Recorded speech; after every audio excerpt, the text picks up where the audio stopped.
I'm going to turn this just a little bit more and see if that helps just a little bit. What a beautiful night to be out here. Oh my goodness. There's like a lot of shade people have found. There's this gentle breeze that's coming by that everybody out here loves and everybody out here in here doesn't because their music's flying all over the place, right? That song and the songs that I'm going to have the pleasure of singing for you tonight are all songs by Rodgers and Hammerstein. So I'm going to play along. How many have heard of Rodgers and Hammerstein? Yeah, see, everybody knows Rodgers and Hammerstein, right? They're like easily the most famous, pairing for musical theater, right? And what they did was just amazing, right? They came through. They ended up winning a total of 34 Tonys.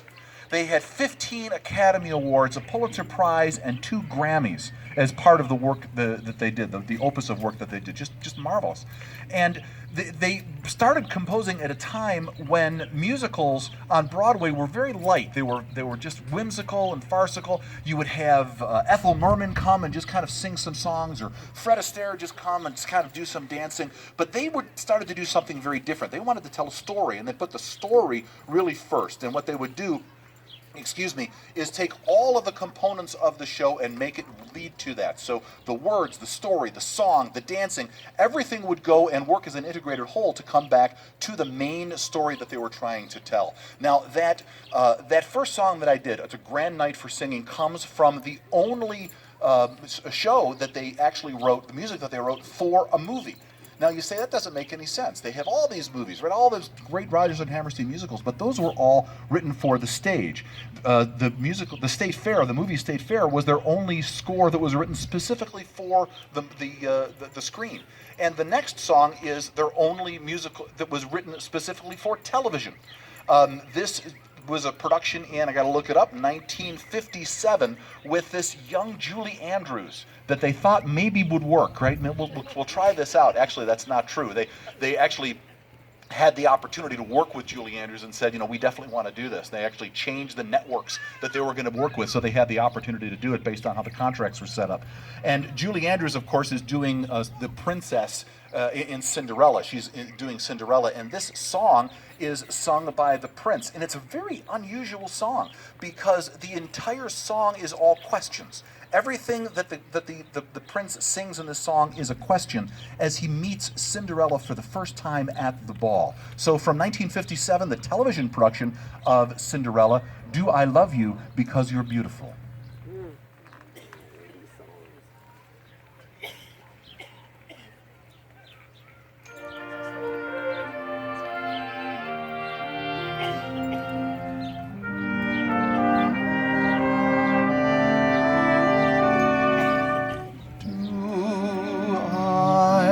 Love you because you're beautiful, or are you beautiful because I love you? Am I making believe I see in you a girl too lovely to be really true?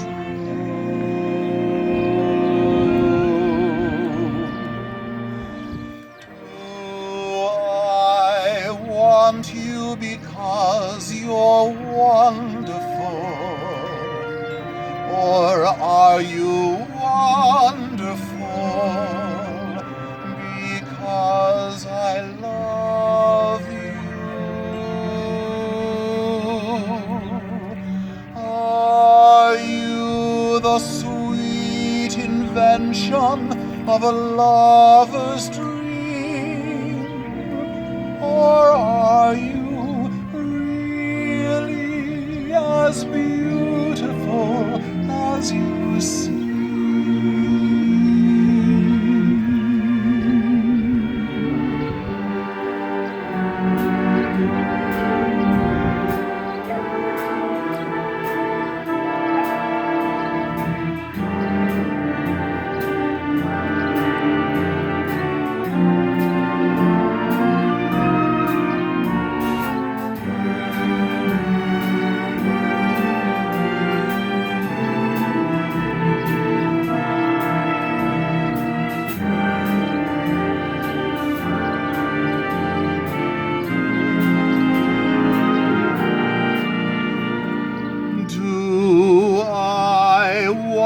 you because you're wonderful? Or are you wonderful because I love you? Are you the sweet invention of a lover's dream? Or are you really as beautiful as you seem?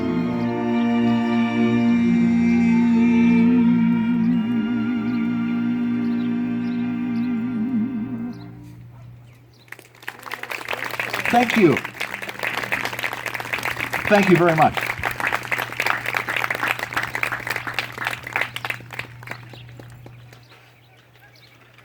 I promise it really is just water.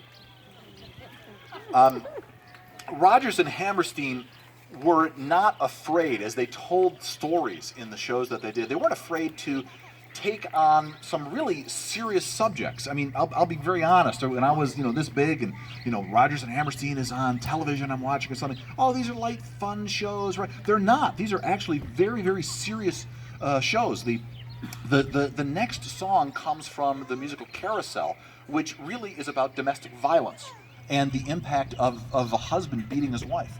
South Pacific, this wonderful show that everyone knows, is about racism and accepting people from other cultures and being able to live with them and overcome the prejudices that you might have.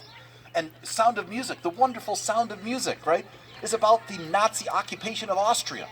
Right? These are very serious topics that they take on, and they really didn't shy from going and trying to work this in and being willing to tell the story that they're trying to do. Now, this next song, as I said, comes from the musical Carousel, which was actually written also the same year as the first song I did, both in 1945. But this is really different in terms of the style of the music and what it is that they're trying to say. Here, this is another love song, right? It's another song about, do I love you? It's kind of the same thing, but this time, the person singing, Billy, isn't even able to admit what it is that he feels. And so he actually starts talking and thinking about what could be or what might be or what I'm not even sure is. And so from 1945, Carousel, If I Loved You.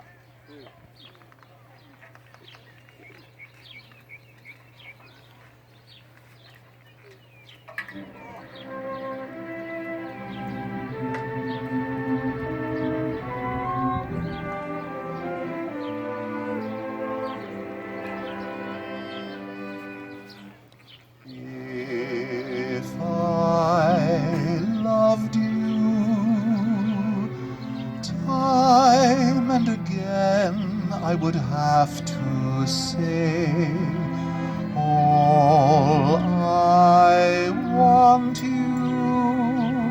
to know.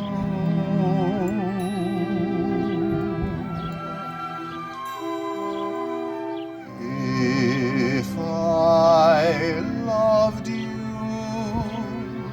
words wouldn't come in an easy way. Round in circles I'd go,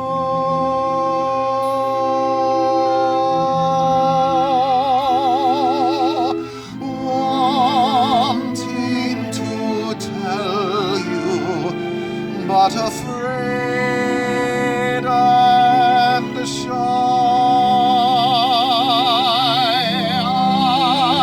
I'd let my golden chances pass me by.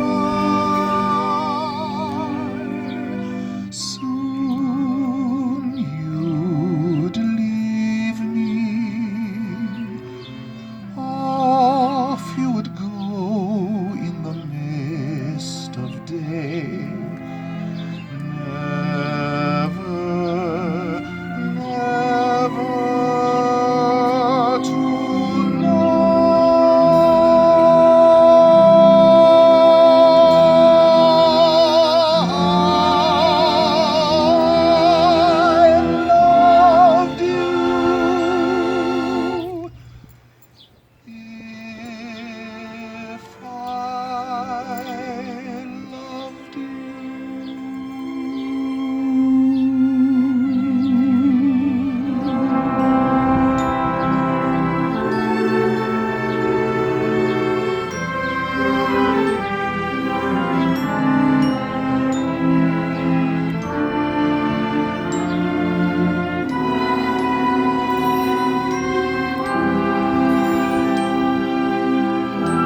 I thank you. I have to ask you to help me just for a moment also. The beautiful music that I've had the privilege of singing for you tonight was all arranged for this concert by our conductor, John Allentoff, who is this wonderfully talented person we're so lucky to have here in Rochester.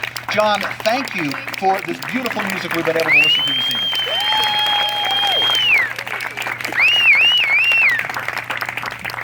There's one last song that I'd like to do for you, and it's a song that I'm positive all of you know this song, okay? This song comes from the 1949 musical South Pacific.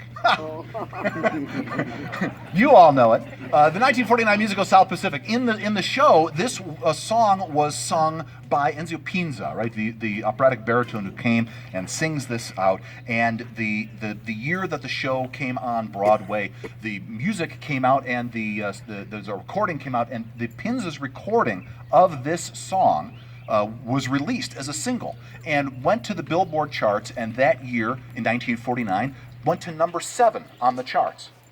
But the same song was also recorded that year by Perry Como. Perry Como's version went to number 1.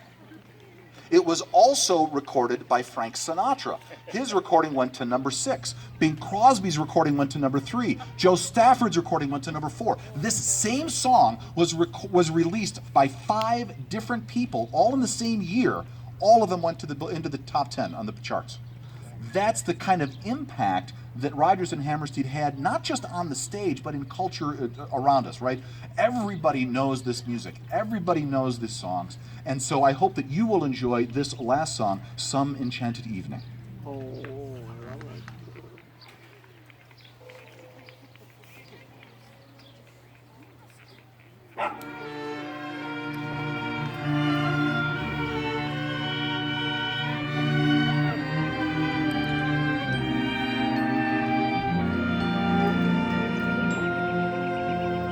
Some enchanted evening,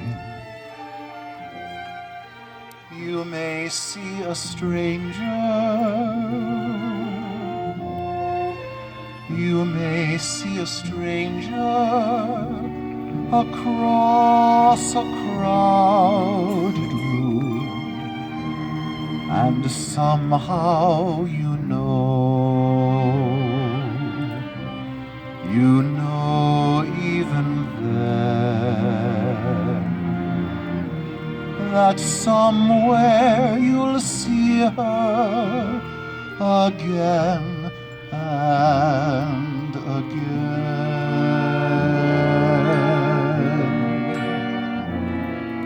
Some enchanted evening,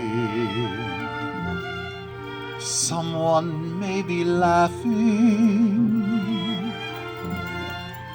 You may hear her laughing across a crowded room, and night after night, as strange as it seems, the sound of her laughter will ring in your dreams.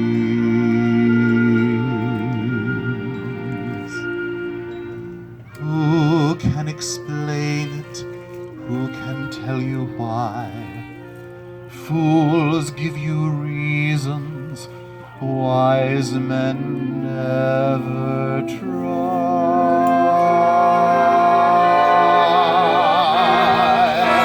Some enchanted evening,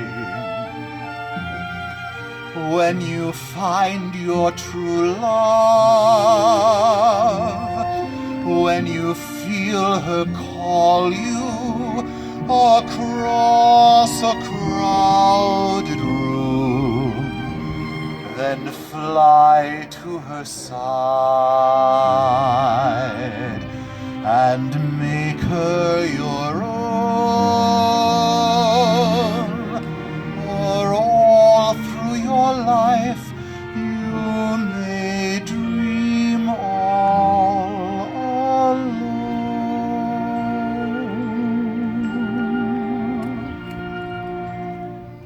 Once you have found her, never let her go. Once you have found her, never let her go.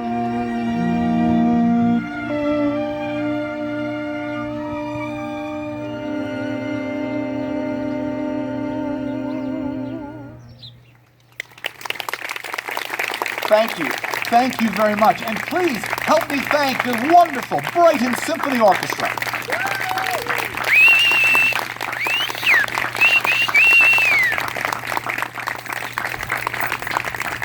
Thank you. The orchestra has one last piece that they'd like to do for you. This piece is composed by Leroy Anderson. And if you know that name, you probably know that he almost single-handedly kind of invented the Pops concert, right? He was a very, very famous composer, but he actually is known now much more for the compositions and the arrangements that he did. He had a very close collaboration with the Boston Pops, working with Arthur Fiedler, and wrote just a whole variety of pieces, including Sleigh Ride, from Christmas time, right? So many different things. This last piece by the orchestra is a beautiful, beautiful piece by Leroy Anderson with just lovely, wonderful melodies to take you out as we get into kind of the golden hour here of the evening and the sun going down. This is The Golden Years.